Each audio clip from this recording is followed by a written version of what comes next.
గౌరవనీయులైనటువంటి సభ్య సమాజానికి నమస్కారం. ఇంతకుముందు మనం ఒక వీడియో చేసాం. పూర్వము పెద్దవాళ్ళు, ఇప్పుడు ప్రస్తుతానికి మన ముఖ్యమంత్రి వర్యులు శ్రీ చంద్రబాబు నాయుడు గారు ఒక విషయం మొన్న అన్నారు. మన సమాజంలో, మన ఊరిలో ఉన్నవాళ్ళు అందరూ కొద్దో గొప్ప సాయం చేస్తే లేనివాడికి మనం బాగుపడతామని. ఇది యుగ యుగాల నుంచి నడిచి వస్తుంది. దీన్ని కొంచెం మనం పక్కన పెట్టాం.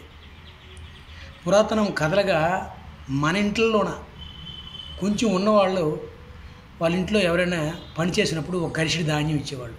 30 పుట్లు, 40 పుట్లు, 2 బస్తాలు, 5 బస్తాలు, 10 బస్తాలు ఇలా ధాన్యం ఇచ్చేవాళ్ళు. ఆయన తన కుటుంబ సభ్యులు అందరితో పాటు ఆ ఇంటినే నమ్ముకొని అదే వాళ్ళకి దేవాలయంగా భావించి కష్టపడేవాడు. అందులో వాళ్ళకి పండగ పుణ్యం వచ్చినప్పుడు పిండి వంటలు, వాళ్ళ పిల్లల చదువులకు బట్టలు, ఇంకా తెలివైన రైతులు వాళ్ళకు అప్పుగా కూడా అప్పు ఇవ్వటం, చేయటం, అది తీర్చడం. మరి కొందరు ఆ ధాన్యాన్ని ఎవరైతే కూలివాడికి ఇంట్లో పనిచేశాడో ఆయనకి ఆ ధాన్యం ఇస్తే అవి మళ్ళీ రైతుకి తిరిగి అప్పు ఇచ్చేవాళ్ళు. అలాగ కుటుంబాన్ని గడుపుకోవాడు. వాళ్ళకు ఉన్నటువంటి సంబంధాలు అలా ఉండేవి. ఒకరి మీద ఒకరికి అభిమానం, ఆ ప్రేమ, ఆ కాన్ఫిడెన్స్ లెవెల్ అలా ఉండేది, ఆ విశ్వాసం. వాళ్ళ పిల్లలకి సాయం చేయటం ఇలాగుంటూ ఆ రైతు దగ్గర పనిచేసిన మనిషికి అంతగా డబ్బులు ఇవ్వలేకపోవచ్చు. ఈయన అప్పుల పరిస్థితులు ఉన్న కష్టంలో ఉన్నప్పుడు ఆయన పోషించుకోలేకపోవచ్చు.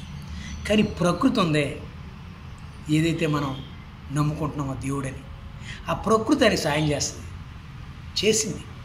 అలా ఎన్నో కుటుంబాలు ఒక రైతు దగ్గర పనిచేసి ఆ రైతు కటుకు పేదవాడు అయిపోయిన తర్వాత కూడా వాళ్ళ కుటుంబ సభ్యులు అందరూ ఇంట్లో పనిచేసేవాళ్ళు. వాళ్ళ పిల్లల్ని పెళ్లి చేసుకోవడం, వీళ్ళు వాళ్ళ పిల్లల్ని పెళ్లి చేసుకోవడం, టాలెంట్ ఉన్న వాళ్ళని, పనితనం ఉన్నవాడిని చేరదీర్చుకోవడం. అప్పుడు కుల మత జాతి భేదాలు లేకుండా కూడా వాళ్ళు ప్రేమించేవారు, గౌరవించేవారు. అదే కాకుండా ఇంట్లో పనిచేసిన వ్యక్తి ఆయన చనిపోయిన తర్వాత ఆ కుటుంబ సభ్యులు ఏమవుతున్నటువంటి దిగులు ఈ రైతుకు ఉండేది. వాళ్ళ పిల్లలు పెళ్ళిళ్ళు అని సాయం చేసేవాళ్ళు. మీకు నేను చెప్పింది అర్థమవుతుంది, కొంచెం కన్ఫ్యూజ్గా చెప్తున్నాను నేను, ఇటు కలిపి అలా తనుకు వస్తుంది చెప్పేస్తున్నాను. కానీ నిజమేంటంటే తన ఇంట్లో పనిచేసి తాను పోషించలేకపోయినా, తాను ఇవ్వలేకపోయినా ఎంతో కొంత ఇచ్చిన పత్రో పుష్పము, తర్వాత ఆయన పిల్లలు గవర్నమెంట్ జాబులు, ప్రైవేట్ జాబులు చేస్తూ మళ్ళీ వీళ్ళ ఆస్తులు అంతస్తులు కొనే స్థాయికి కూడా లేదు. అంటే ఇతను ఏమి ఇవ్వలేదని కాదు, ఇతని పిల్లలకి ఇచ్చిన సంస్కారం ఏంటంటే రైతు ఎక్కువ మంది పని చెప్పేవాళ్ళు, పని లేని వాళ్ళు చదువులు మంచి చెడ్డ అని చెప్పేసి బయటికి పంపేవాళ్ళు. వాళ్ళ చదువులు అంత బాగా వచ్చి కొందరికి వచ్చి.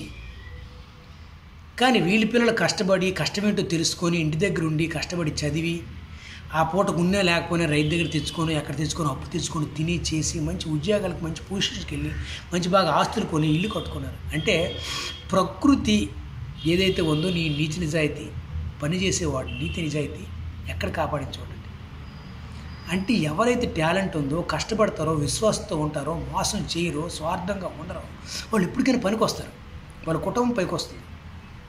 మరి తెలివితేటలతోనూ, ఆలోచనతోనే, నక్కజిట్లతోనే ఎన్నో విధాలుగా మనం అందరినీ మన పని కోసం వాడుకొని మోసం చేస్తే మళ్ళీ మన పరిస్థితి ఎలా ఉంటుందో, మన పిల్లల పరిస్థితి ఎలా ఉంటుందో అది చెప్పనక్కర్లేదు, విడమరచి. కాబట్టి ఏ జాబులో కానీ, ఏ పనిలో కానీ, ఏ పనితనంలో కానీ, ఏ స్త్రీ కానీ, పురుషుడు కానీ నమ్మకంతో పనిచేస్తే ఎదుటి వ్యక్తి నిన్ను మోసం చేయొచ్చు, కానీ ఆ భగవంతుడు ఏనాడు కూడాను మనల్ని మోసం చేయడు. మన తల్లి, తండ్రి, గురువు, దైవం, స్నేహితుడు అన్నీ ఆయనే. నా అనుభవం ప్రకారం చెప్తున్నాను. నా 52-53 ఏళ్ళ అనుభవం, చిన్నప్పటి నుంచి మా నాన్నగారు, మా అమ్మగారు ఇచ్చిన క్రమశిక్షణలో, వాళ్ళు ఇచ్చినటువంటి జ్ఞానంతో, మా పెద్దలు, మా తాతలు, మా స్నేహితులు, మా ఊరి జనులు, మా మిత్రులు వాళ్ళు ఇచ్చినటువంటి జ్ఞానంతో చెప్తున్నాను, అనుభవం. మనం నమ్మకంగా పనిచేస్తే ఆ నమ్మకం ఎదుటి కూడా చేయొచ్చు, కానీ భగవంతుడు ఎప్పుడు చేయడు. నువ్వు పిచ్చిగా, జడ్డిగా, అమాయకంగా నమ్మే, కానీ ఆయన మాత్రం నిన్ను పువ్వుల్లో పెట్టుకుని ఏమి ఇవ్వలేదు ఇస్తాడు. ఈ ప్రకృతి, మనం గాలి, నీరు, నిప్పు, ఈ భూమి, ఆకాశం అని చెప్పుకుంటున్నాం, పంచిపోతారు. అవన్నీ చూస్తున్నాయి కదా, మనం తప్పు చేసినా చూస్తున్నాయి. మనం అందరిలాగే ఉప్పు కారం తిన్నాం, అందరిలాగే పెరిగాం, అందరిలాగే బ్రతికాం, అందరిలాగే నడుస్తున్నాం. మనం కొత్తగా ఏమైనా ఏదో గ్రహాంతరవాసం అయితే కాదు. మనం అన్నీ చేసాం, మంచి చెడ్డ అన్నీ చేసాం, వస్తున్నాం. కొన్నాళ్ళకి కొందరు మహానుభావులు తెలివితేటలు ఉండడం, వాళ్ళు చెప్పిన విషయాలు కొంచెం మన తలలో పెట్టుకుని ఆ క్షణానికి మారినట్టుగా మనం నటిస్తున్నాం. ఆ తర్వాత మనకి ఏదైతే పుట్టుతోచిన గుణం ఉందో అది తప్పదు. కానీ ఇది మాత్రం ఎవరైతే నమ్మి కష్టపడ్డారో, నమ్మి చేస్తున్నారో వాళ్ళకి ఎప్పుడూ ఉమ్ము కాదు. అలాగే మన నాయుడు గారు చెప్పినట్టుగా, శ్రీ చంద్రబాబు నాయుడు గారు చెప్పినట్టుగా, ఉన్నవాడు కొంచెం సాయం చేస్తే ఆ ఊరిలో ఉన్న పేదరికం ఆ ఊరు వాడికి తెలుసు.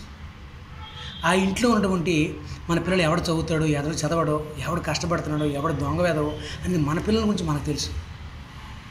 అలాగా ఆ ఊరు వాళ్ళలో ఉన్నటువంటి పేదరికం ఏంటి, కష్టం ఏంటి, సుఖం ఏంటి, మంచి ఏంటి, చెడ్డ ఏంటి, ఎలా చెడిపోయిన విషయం తెలుసు. వాళ్ళు బాగు చేయగలరు. అందుకే ఆయన అనేది కరెక్టు. ఇవన్నీ మనం ఊరు లెవెల్లో, మన విలేజ్ లెవెల్లో, ఇంటి లెవెల్లో మనం అందరం మన కుటుంబ లెవెల్లో ప్రతిదాన్ని పసిగెడుతూ కష్టపడుతూ ఎవరైతే మన నాలెడ్జ్ అందుకోలేకపోతున్నారో, చదువుకోలేకపోతున్నారో, కష్టపడి సంపాదించుకోలేకపోతున్నారో, బాధల్లో ఉన్నారో కొద్ది గొప్ప మాట సాయం, మూట సాయం చేస్తే అందరూ బాగుపడతాం. మీ అందరికి కూడాను ఈ 10 నిమిషాలు 5 నిమిషాలు బాగా బాధ పెట్టినట్టుంది. క్షమించండి. వీలైతే టైం ఉంటే అందరూ వినండి. జై హింద్, జై భారత్.